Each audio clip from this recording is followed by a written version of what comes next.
Hello everyone, मैं संजय कुमार पानी, trade health care. बच्चे, आज हम लोग जानेंगे मानव शरीर के श्वसन तंत्र के बारे में। तो हम लोग सभी जानते हैं प्रत्येक प्राणी सांस लेता है। सांस लेना एक ऐसी प्रक्रिया है जिसमें प्राणी खाद्य अणुओं को ऑक्सीकृत करके कोशिकाओं के लिए ऊर्जा पैदा करता है। सांस क्रिया के फलस्वरूप पानी और कार्बन डाइऑक्साइड बनते हैं। ये दोनों ही अपशिष्ट पदार्थ हैं जिन्हें शरीर से बाहर निकलना जरूरी है।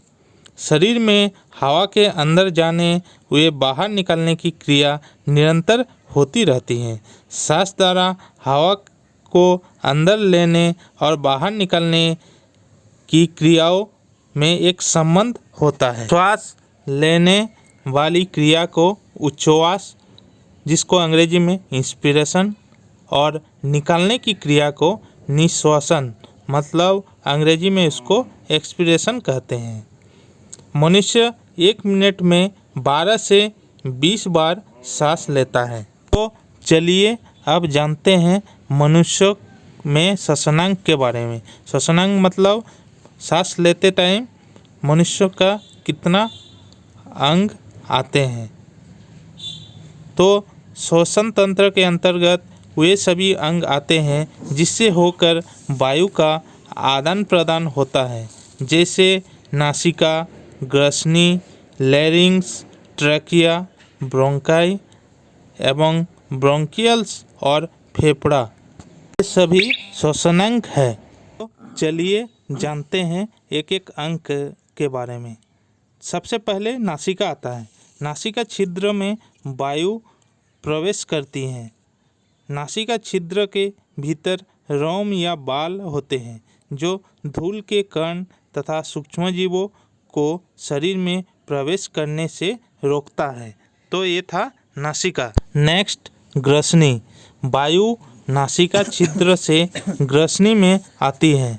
इसकी पार्श्व भित्ति में मध्यकर्ण की यूस्टिकियन नलिका भी खुलती है। नेक्स्ट, वायु लैरिंक्स में पहुंचता है।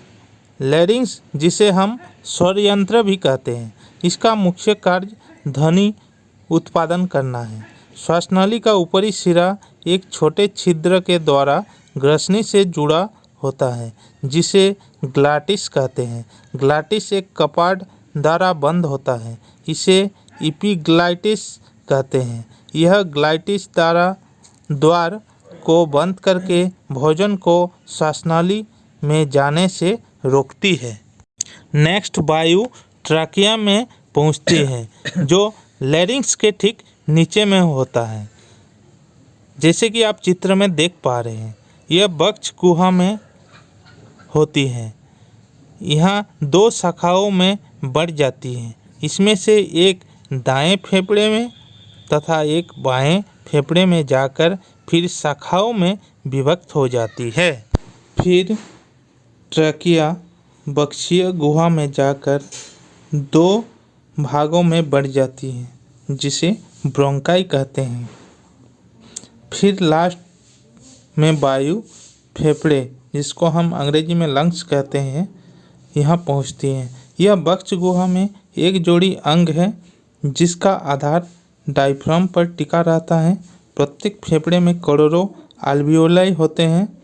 प्रत्येक फेफड़ा एक झिल्ली द्वारा घिरा रहता है जिसे प्लूरल मेम्ब्रेन कहते हैं, जिसमें द्रव भरा होता है जो फेफड़ों की रक्षा करती हैं।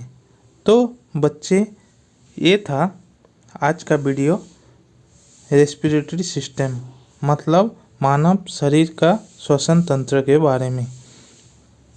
तो वीडियो को अच्छा लगे तो लाइक एंड सब्सक्राइब करना ना भूलें। Thank you.